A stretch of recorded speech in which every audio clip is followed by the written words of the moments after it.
મિત્રો મારા એક ફોલોવર છે કનૈયાગીરી ગોસ્વામી, એમનો સવાલ એવો છે કે સોસાયટી રજિસ્ટર્ડ નથી તો સોસાયટી કયા કયા રૂલ્સ એન્ડ રેગ્યુલેશન લાગુ પડે અને મને જણાવજો પ્લીઝ. એટલે જો સોસાયટી રજિસ્ટર્ડ ના હોય તો શું કરવું જોઈએ?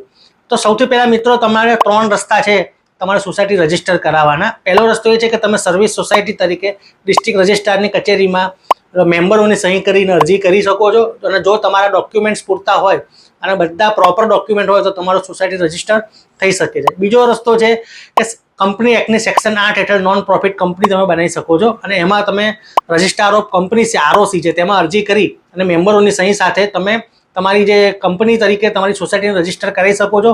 એના આધારે બેંકનું ખાતું ખુલે છે અને તમે એ પ્રમાણે સોસાયટીનો વહીવટ ચલાવી શકો છો. અને ત્રીજું એસોસિએશન ઓફ પર્સન્સ, એટલે એમાં પણ એક તમારે એસોસિએશન ઓફ પર્સન્સ છે એ તમારે તમારા CA સાહેબની સલાહ લઈને આગળ વધવું જોઈએ.